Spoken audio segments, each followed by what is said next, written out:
பால் குடிச்சா கடைசி தமிழன் இருக்கும் வரைக்கும் வடக்கு மாநிலத்தில் ஒரு ஓட்டு உங்களுக்கு விழாது. நீங்களா சோறாடா சாப்பிடுறீங்க, வலக்கையாலையா சாப்பிடுறீங்கன்னு உங்கள்ட்ட கேட்கிறேன். தயவு செய்து இடக்கையால சாப்பிடுங்கிற அண்டையில இருந்து வெக்கமா இருக்கு. ஒரு கூட்டம் தெரியாம கேட்கிறேன், இந்த நடுவில் ஒரு பிள்ளையார் சிலை வச்சா சும்மா இருப்பீங்களா? அதை கேட்கிறேன்.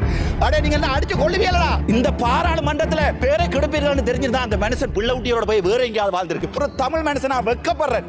ஒரு தமிழனா என்னுடைய வடக்கு மாநிலத்தில் இருந்து போட்டப்பட்ட ஒவ்வொரு வாக்குக்கும் இந்த பிமல்தான் தான் எங்களுடைய நெஞ்செல்லாம் எரியுது. ஒரு கூட்டம் நீங்கள் ஒரு போராடின சமூகம், உங்களுடைய ஆயுதம் தூக்கி 1000 பேர் இருக்கிறீர்கள். வெக்கமா இல்லையா?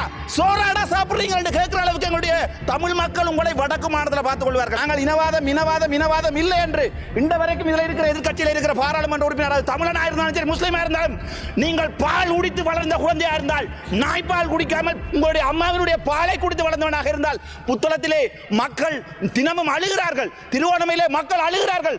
நான் ஜாழ்ப்பாணத்தில் இருந்து வந்தவன், நான் ஜாழ்ப்பாணத்தை பற்றி தான் கதைக்கணும். என்றோ ஒரு நாள் நான் சகல இனத்தை பற்றி கதைப்பேன். இன்றும் என்னால் சிங்கள மண்ணில் போய் வாழ முடியும். ஆனால் உங்கள் ஒருவன் நாள் வந்து வடக்கு மாநிலத்தில் வாழ முடியுமா? இயலாது. ஏனென்றால் நீங்கள் முழு இனவாதிகள்.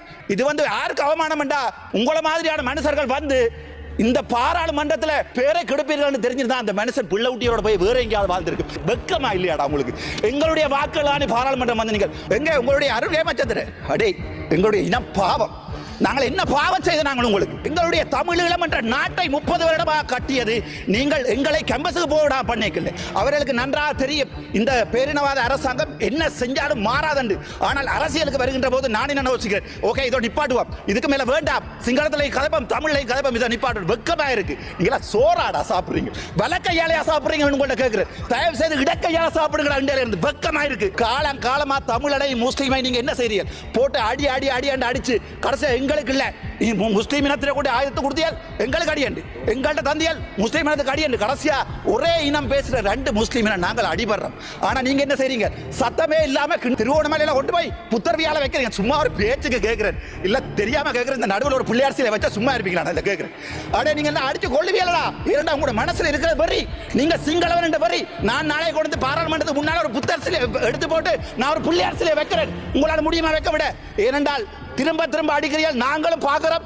ஆனால் நாங்கள் ஒன்று மட்டும் சொல்றேன், கடைசி தமிழன் பால் குடிச்சா கடைசி தமிழன் இருக்கும் வரைக்கும் வடக்கு மாநிலத்தில் ஒரு ஓட்டு உங்களுக்கு விழாது. நான் தமிழ் பால் குடிச்சு வந்தவன், ஆனால் முஸ்லீம் எனக்கு என்னுடைய ரத்தம். நீங்க என்ன சொன்னாலும் நான் ஒவ்வொரு முஸ்லீமுக்கானியும் அடிபடுவேன். என்றால் எந்தாவது ஒரு நாள் நினைத்து விட்ட பிள்ளையோ நினைக்காமல் விட்ட பிள்ளையோ அந்த பிள்ளையை திருத்துறதுக்கு எனக்கு கட்சி இருக்கு.